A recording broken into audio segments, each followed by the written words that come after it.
Welcome back, ladies and gentlemen. You're watching India Tonight, and let's take a look at our top story. Well, 1,000 days into the Russia-Ukraine war, over 7 lakh dead, but tensions between the two sides only seem to be escalating. Now, Russia has reportedly launched the Intercontinental Ballistic Missile on Kiev for the first time, reportedly since the beginning of the war. President of Ukraine, Volodymyr Zelensky, has reportedly said that Russia attacked with a quote-unquote new Russian rocket, but it had the characteristics of an ICBM or an Intercontinental Ballistic Missile. According to reports, a US official has disputed Kiev's claim, even as the United States and other Western embassies in Kiev stayed closed after a threat of a major Russian aerial attack on the Ukrainian capital. So the big question is, what really happened and how should these events be read? Let's take a look at what Ukrainian president had to say, and then we'll be joining with our guests tonight. Котре показав, який він насправді, як він зневажає і гідність, і свободу, і взагалі життя людей, і як він боїться настільки, що застосовує вже нові ракети і шукає по світу, де б ще знайти зброю, то в Ірані, то в Північній Кореї. Сьогодні була нова російська ракета. Всі характеристики: швидкість, висота міжконтинентальної балістичної. Зараз тривають експертизи. Очевидно, що Путін використовує Україну як полігон. Очевидно, що Путін боїться, коли поруч з ним просто є нормальне життя, коли люди просто мають гідність, коли країна просто хоче бути і має право бути незалежною. And ladies and gentlemen, to discuss that further, I'm now joined by Ksenia Kondryateva, a senior Russian journalist joining us from Moscow, and Major General Sanjay Soy, retired defense expert as well. Thank you very much, sir, and Ksenia, for joining us this evening on ET Now to discuss the newest escalation reportedly. Now, let me come to you, sir, first. This escalation by Russia, launching reportedly an intercontinental ballistic missile. It's not really been confirmed by Russia. France also says that they cannot confirm, and neither can the United Kingdom. So whose claims should one go by, and why is Ukraine making these claims if these claims do not really seem to be true? What's your opinion on that? Ukraine has been trying to make claims just to get more weapons and more permission to use long-range weapons. In fact, US has already given permission for ATA CMS, that is Army Tactical Missile System, and it seems that Ukraine has also used Storm Shadow missiles made by England, UK. So this is another, say, message to the Western world that Russia is using ICBMs, and it is very, very important for them to enhance the more support. 100 billion support has already been given, out of which 61 billion by the US. So probably Zelensky is looking for more support, more weapon, and more long-range missile systems to attack deep inside the Russia. So at present, the present situation is that since the Biden has given the permission, and it seems that if the Storm Shadow firing is also confirmed, which was claimed by Russia, that means games have changed. That war has entered into the next level, where the Russia also has changed its policy of use of nuclear weapon, and they've also said that any use of weapon system which is supplied by the allied countries will be taken as an attack by those countries. So it is a total, games have changed. Absolutely. The level of tensions have gone to the next level, and therefore one cannot deny that Russia has not used, because it could be a messaging. So Russia is denying using it. So I feel that President Zelensky. So let me take that. Right. So let me take that question across to Xenia. Xenia, thank you very much for joining us right here in India on ET Now. Why is Russia not confirming? Thank you for having me. First of all, that's a question to the Russian military, and the Kremlin. Probably, I'm not representing any of them. I'm just a journalist following the developments. Yes. But as someone who is following the war since the very beginning and commenting on the war since the very beginning, whenever Russia does confirm hitting certain targets and using certain weapons, So we either have to wait and see, or it could be just an escalation. The war happening in the media landscape is a very different game from from what we actually see on the battlefield. So I guess that could be either of those cases. I think what is important here, rather, is that it doesn't mean that there is no escalation. Yes, in the past few days, since the so-called approval by Biden's administration for Ukraine to strike deep inside Russia. Again, how deep it is, that's questionable, because those weaponry that was approved for usage, it has a range of 300 kilometers. So there is a certain, it doesn't give Ukraine as much advantage as it probably wanted. So I guess there are more Right. Right. wishes on Ukraine's part in terms of extending that range and extending the range of weapons that can be used against Russia. And there is a lot Right. of people in Biden's Right. administration. There's a lot of voices in NATO who want the troops on the ground. Right, Those but who want Xenia, to escalate. right. Right, right. And, we've heard from both the sides that they don't want any sort of escalations to happen, especially after Donald Trump got re-elected as US president. But let me take that point to Xenia that Sir mentioned. He was, of course, mentioning that Ukraine is seeking more aid from its Western counterparts, from its Western supporters. But one really wonders if Russia is also trying to maximize its gains by these attacks and by these escalations and by the kind of language that has been used ahead of Donald Trump swearing in January. I don't think Russia is seeing it that way, because if you see the developments on the battlefield, Russia has been moving steadily and capturing one small settlement after another. That movement that started somewhere around since May this year, it has been quite slow, but I mean, by whose measures, right? By whose meters? But it has been ongoing, and this is the reality that cannot be ignored. Now, these kind of strikes, what we understand from today's reporting is that whatever weaponry has been used, Russia has not confirmed and has not commented on the ICBM usage. And now we get all these conflicting reports. But the target was the energy infrastructure. Now, if you see what's happening in Russia and Ukraine right now, the winter is coming.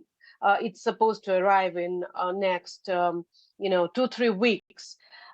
So how the next winter is going to look for Ukraine is a big question, because a lot of it's I don't have the figures handy, but a very serious portion of its power generating infra has been impacted by the conflict. So this is a very important question, and Russia is doing what it has been doing all this while. Now, there have been talks and reports that Russia and Ukraine at some point of time discussed limiting those strikes on energy infra. But those talks, as we understand, Correct. failed. And what we get from the expert community is that Correct. they failed because Moscow didn't see that Kyiv is serious about talks. It doesn't trust the leadership. Right. And basically, so Right. those strikes, we can expect Right, those Xenia, strikes but to continue. we also saw the deployment of Korean troops as well, and Russia has also been sort of escalating tensions. Let me take that point across to Sir. Sanjay, sir, help us understand what exactly is Russia trying to gain here, like I said, ahead of Donald Trump swearing in, which happens in January. Of course, we've seen the kind of commentary that's come in from President Putin. He's praised Donald Trump's and his peacemaking efforts as well. So what is Russia exactly trying to achieve here by these sort of escalations, especially as negotiations go?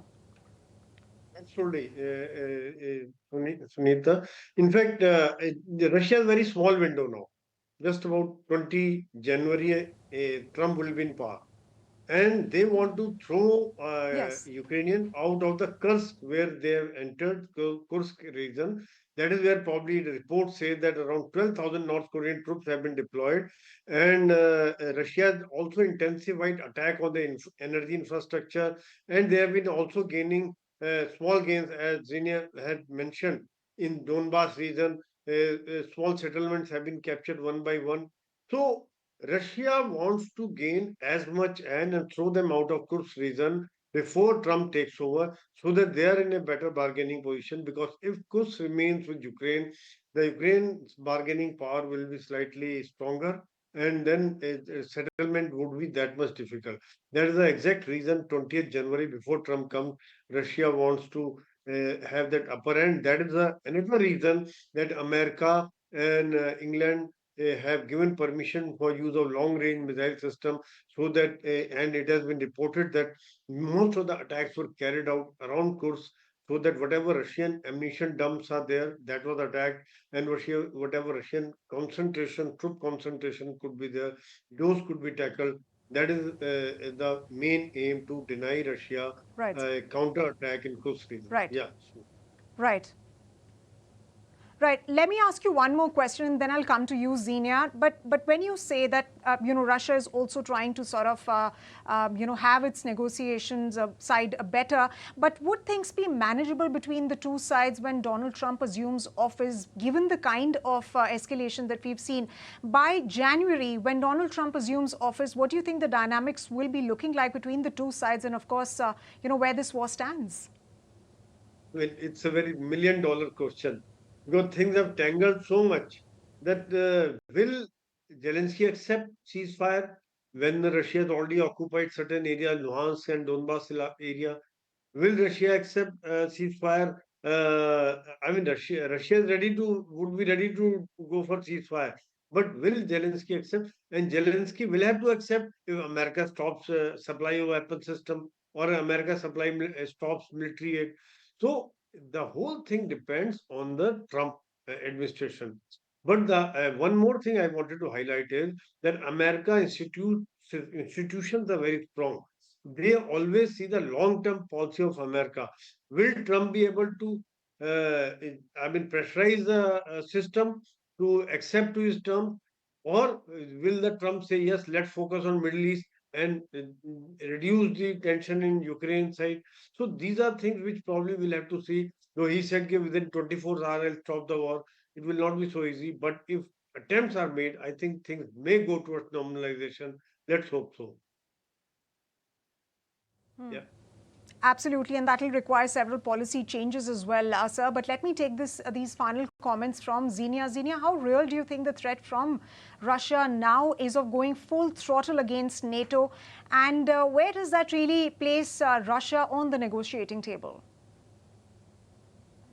Well, firstly, I completely agree with Soren. I think that's crucial that irrespective of how much things about negotiations after Trump's, assuming office comes out in the media and is being discussed, it's not that easy to make it happen, and it may take a year or two. So how things will change in that year or two, that we also have to see. Secondly, I think whatever is being done by the outgoing Biden's administration at the moment is to complicate matters as much that it will be difficult for Trump to actually fulfill whatever he kind of promised during his election.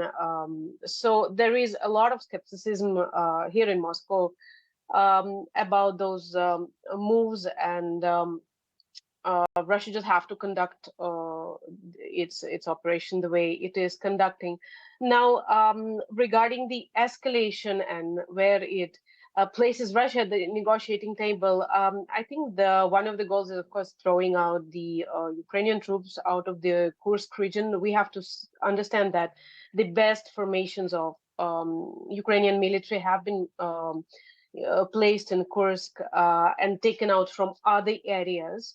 So probably we don't know what the military strategy is, but probably Russia would try to advance in those areas where it can do it in a fast and way without that many casualties, and then it will take on Kursk. But see, what's important, you have to read through the Russia's updated nuclear doctrine. I think it's quite an easy read, and it's very explicit that Russia will use it to defend itself and its interest. So I don't think that Russia is a country, and Russian leadership is suicidal to really go for such choices as the hard choices, I would say. I hope that we have Russian leadership showed it's often being criticized for speaking about red lines and not actually acting upon those red lines, right? So, but I'm trying to make a point that maybe it's better that way for their humanity. Right. So there is still some hope. Right. Right. Absolutely some hope after Donald Trump assumes office. Thank you very much, Major General Sanjay Soy and Xenia, for joining us right here on ET Now. Ladies and gentlemen, things are changing in the war on a weekly basis, if not a daily basis. Significant moves aimed at influencing the outcome of the war in Ukraine are happening just 2 months ahead of Donald Trump's return to the White House. How soon does the war end? That remains to be seen. On that note, ladies and gentlemen, goodbye and thanks very much for staying with us.